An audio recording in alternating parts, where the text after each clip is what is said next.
Hello planet! My name is Thomas RD and you're watching SRD Planet, the place where we talk about sustainability, resources and diversity. Welcome to my channel.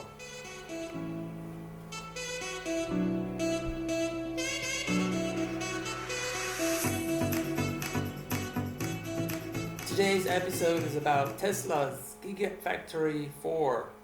Gigafactory, Giga. When did the English language change from giga to giga? 1.21 gigawatts! 1.21 gigawatts! Great Scott! What the hell is a gigawatt? Since November 2019, we are aware that there's going to be a Gigafactory 4 constructed in the area of Berlin, Germany. The announcement came in November in 2019 and the construction of the site is about to begin early 2020 with expected production starting in 2021, at the end of 2021. Exciting news. I'm very excited about it. I consider myself as a potential Tesla customer for the Model Y. I would like to get a Model Y from a local production. Local to me, I'm located in Switzerland. Germany is not too far away from me, so that would make me feel a little bit better about getting a product from nearby rather than having it shipped from over the ocean. So I'm pretty excited about the factory, and I was pretty excited about the announcement. That is until I realized that at the site currently there's a huge forest. Come on, Tesla, give me a break. You're throwing out the baby with the bathwater. You have to cut down a whole forest to build a factory. What's going on here?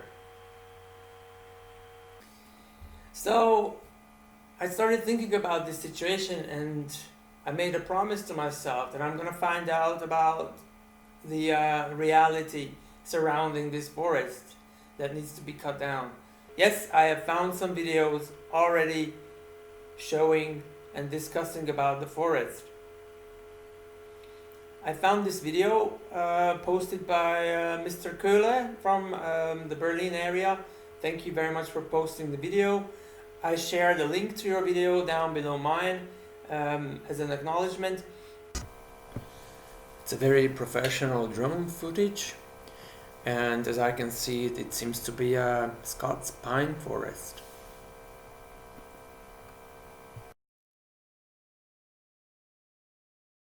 Seems to be a planted forest, and I also found some resources mentioning that this forest is actually a planted forest. It seems to be also pretty young. As I see in the footages, the trees look like not older than 20, maximum 30 years old, maybe less. I'm not a forestry expert, but that's how I can see it there. As it's a planted forest, of course it isn't an original ecosystem that lives there.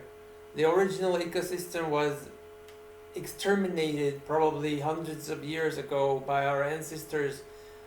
It was probably cut down for construction material or for heating, whatever.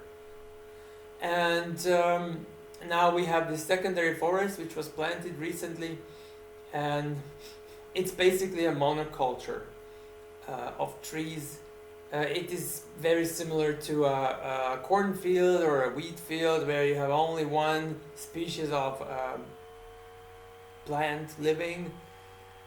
Okay, in case of a forest, maybe there are several more species also living there, but for trees, it's only one type of tree, which doesn't give a huge biodiversity there. It doesn't give a lot of habitats to all sorts of animal species to live in that area. So my feeling is that the loss that this forest, the cutting down of the forest constitutes is relatively minor. Another interesting video I found was posted by the group called Next Move in Germany. Thank you guys for posting the video, it's very interesting to me. You guys also confirm it's a pine forest with the underbrush consisting of moss and heather mostly.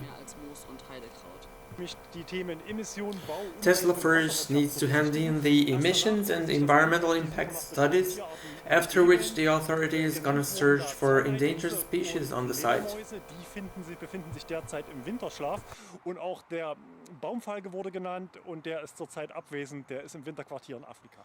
You mentioned the sand lizard, some bats, and the one falcon species, the Eurasian hobby, which could be living there in the area. And I agree with your opinion that the sand lizard isn't a typical forest-dwelling species. Lizards need sunny spots and sandy areas for their living, so it isn't a typical environment for lizards to be in the underbrush of such forests. Bats, I also have my question marks regarding whether bats could be inhabiting that forest in great numbers. Bats need, especially in the wintertime, for hibernation, they need holes in the trees to hide. And as this is a relatively young forest, I can't really imagine that there could be a lot of hiding places for the bats. I'm not saying that it's impossible for any bat to hide there, but I doubt that there's a huge number of such bats living in that forest. And as you mentioned, the falcons are at the moment in Africa, so if they cut down the forest, simply the falcons will need to find another nesting area when they return. I would also like to mention here that the Eurasian hobby falcon species is listed as least concern regarding its conservation status. On another note, this forest area nearby Berlin has been designated as an industrial zone for a while. I have seen some sources mention that, and that means this forest would have been cut down anyway. I think earlier it was under negotiation with BMW that they would establish a facility there, which they withdrew from, and now it's Elon Musk who finally takes the this task to change the forest into a production facility, but it has been dedicated as an industrial zone before. So I don't really blame Elon Musk for the demise of this forest.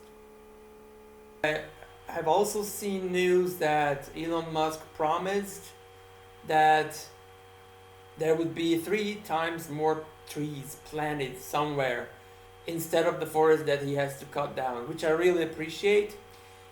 And it makes me also curious, what kind of forest is this gonna be and where are they going to plant that forest? Is it gonna be some industrial purpose as well? So some monoculture, some low quality wood, soft wood like the pine trees that are being cut down? Is it just a replacement?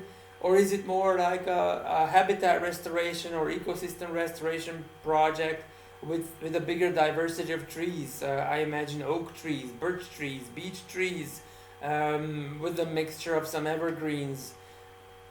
So in my next videos, I would like to pay attention to how the reforestation effort will take place, and my attention is focused on the success of the reforestation.